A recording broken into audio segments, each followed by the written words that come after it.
Bismillahirrahmanirrahim. Assalamualaikum warahmatullahi wabarakatuh.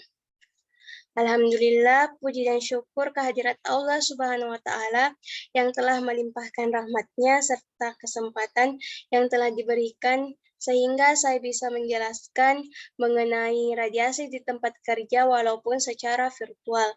Dan tak lupa pula salawat serta salam kita curahkan kepada Baginda Rasulullah SAW yang telah membawa kita dari alam kegelapan menuju ke alam yang terang menderang seperti sekarang ini.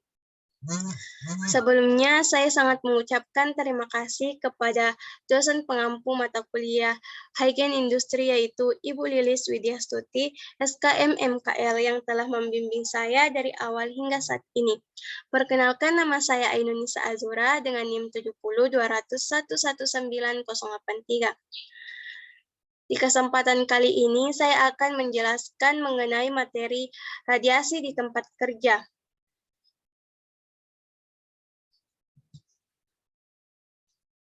Adapun submateri yang akan saya bahas, yang pertama, integrasi keislaman, yang kedua, urgensi mempelajari radiasi di tempat kerja, yang ketiga, pengertian radiasi, yang keempat, jenis radiasi, yang kelima, reaksi sel terhadap radiasi, yang keenam, efek radiasi, dan yang terakhir, pengendalian radiasi.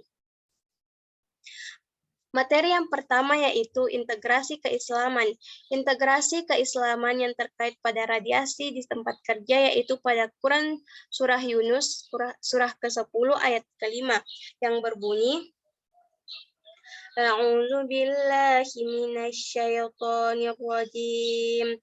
Bismillahirrahmanirrahim.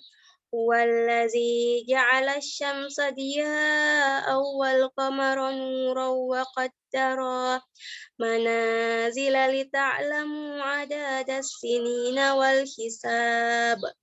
Ma khalaqallahu dzalika illa bil haqq yufassilul ayati liqaumin ya'lamun.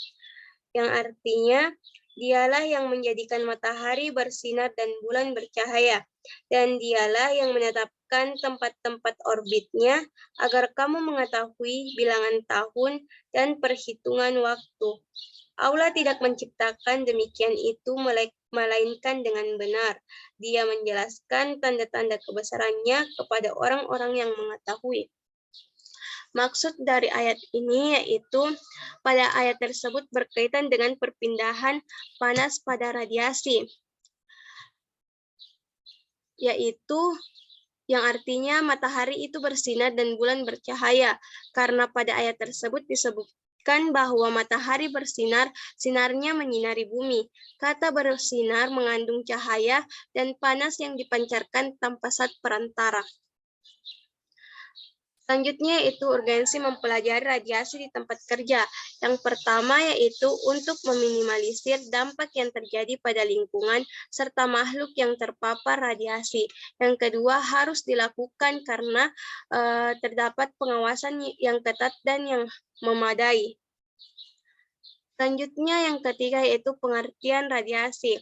Radiasi adalah perpindahan energi dalam bentuk gelombang elektromagnetik. Radiasi dapat diartikan sebagai energi yang dipancarkan dalam bentuk partikel atau gelombang. Jika suatu inti tidak stabil, maka inti mempunyai kelebihan energi. Inti ini tidak dapat bertahan. Suatu saat inti akan melepaskan kelebihan energi tersebut dan mungkin melepaskan satu atau dua atau lebih partikel atau gelombang sekaligus. Selanjutnya yang keempat yaitu jenis-jenis radiasi. Yang pertama ada radiasi beta.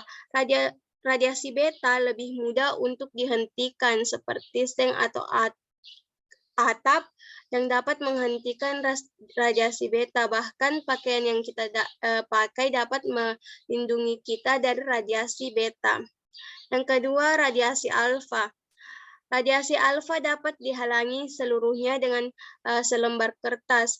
Radiasi alfa tidak dapat menembus kulit kita karena Radiasi alfa ini sangat berbahaya hanya jika bahan-bahan yang melepaskan radiasi alfa masuk ke dalam tubuh kita. Yang ketiga yaitu sinar X. Sinar X merupakan jenis radiasi yang paling banyak ditemukan dalam kegiatan sehari-hari.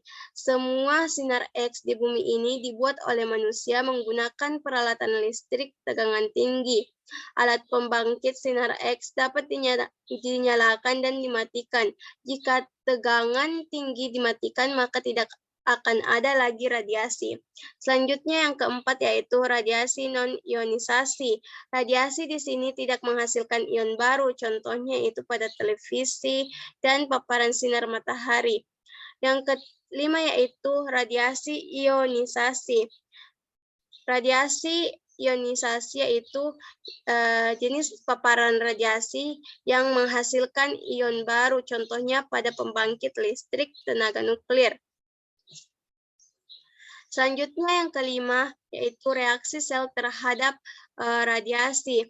Di sini ada beberapa sel yang ditemukan dan reaksi sel tersebut dibagi menjadi 3 bagian. Yang pertama, sel mengalami kematian dan menimbulkan gejala seperti eritema. Yang kedua, sel kembali sehat dan berfungsi sebagaimana mestinya. Yang ketiga, sel tetap rusak dan mengalami kelainan yang dapat mengakibatkan kanker pada si penderita. Selanjutnya yaitu efek radiasi. Efek radiasi terbagi menjadi 2, yaitu efek deterministik dan efek stokastik. Efek deterministik yaitu muncul seketika atau beberapa minggu setelah terkena radiasi. Contohnya itu yang ditandai dengan keluhan baik umum maupun yang lokal. Contoh dari yang umum yaitu seperti nafsu makan yang berkurang, mual, lesu, lemah, demam, dan keringat yang berlebih, hingga dapat menyebabkan kematian. Sedangkan keluhan lokal adalah eritema atau kulit merah-merah, pedih, gatal, bengkak, melepuh, dan kerontokan rambut. Yang kedua yaitu efek stokastik. Efek stokastik muncul berlangsung lama setelah penyinaran radiasi. Contoh dari efek stokastik ini yaitu dapat menyebabkan kanker, cacat pada keturunan, dan katarak hingga kemandulan. Selanjutnya yang terakhir yaitu pengendalian radiasi. Yang pertama, pengendalian radiasi dapat dilakukan dengan cara menggunakan sumber radiasi sesuai dengan kebutuhan. Yang kedua, menjaga jarak sejauh mungkin dari sumber radiasi. Yang ketiga, pengaturan waktu kerja. Yang keempat, menggunakan perisai radiasi yang sesuai. Mungkin hanya itu yang bisa saya sampaikan. Kurang dan lebihnya mohon dimaafkan. Wabillahi taufik wal hidayah. Wassalamualaikum warahmatullahi wabarakatuh.